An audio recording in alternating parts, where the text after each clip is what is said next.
السلام عليكم ورحمة الله. الأهلي يفوز على الزمالك 4-1. زيزو سجل هدف الزمالك، وعلي معلول وحسين الشحات ظبطوا الليلة. حسين الشحات أحرز هدفين، الهدف الأول حلو بس الهدف التاني جول محمد صبحي غلط فيه، وعلي معلول حطها في ربي كده. علي معلول حط الزغلول، علي معلول ملك الحلول حط الزغلول.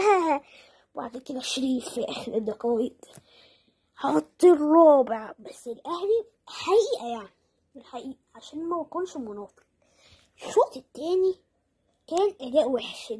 الشوط الأول دخل كده نقول الهدف الأول والتاني والتالت كان حلو، بس الشوط التاني كان مش كويس فعلا. هو كان مش كويس فعلا. انا ما عجبنيش الاداء في الشوط التاني. الشوط التاني في الزمالك ادهم دش سخن. زيزو بقى راح بيهاجموا بقى ويهاجموا ضيعوا فرصتين 3-4 كده، وبعد كده زيزو جاب ضربة جزاء. وراح حطها جون. ولو كان خسر 3-1 كان هيتكلموا، بس مع هدف شريف ما حدش هيتكلم، بس انا هتكلم. الاداء انخفض والاداء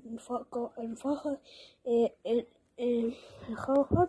ولو هو كان الاداء ما انخفضش التاني كنت هبسط قوي واقول الاهلي جامد والاهلي جامد يعني لو الشوط الاول ده هو الشوط التاني كان الزمالك كسبان دلوقتي، او في الاخر اتعادلوا 1-1. ده حاجه غريبه وعلامة استفهام. ومروان عطية يا جماعة وعلي ديانج لعب المباراة، يعني معرفش أنا. ومروان عطية بوتوفى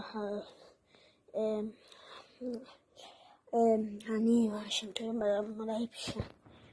نقول له ألف سلامة، ونقول له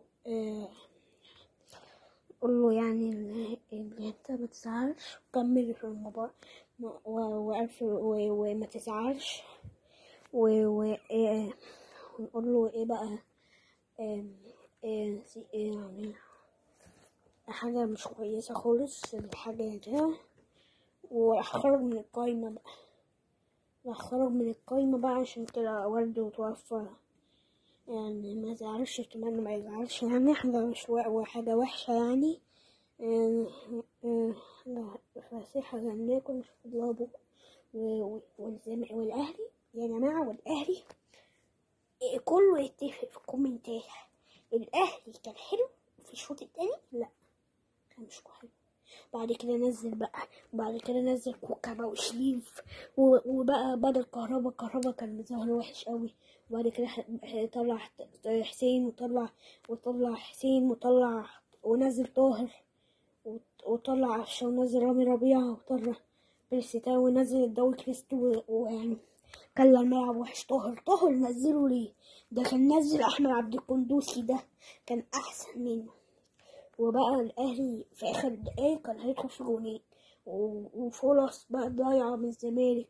فرصة سيف الجزيري بس بره، وزيزو ضيع كان هتدخل في العرض، دخل في العرض يعني. ومبروك للأهلي، والأهلي كده مش هيسلم درع الدوري، هيدرع في حرس الحدود.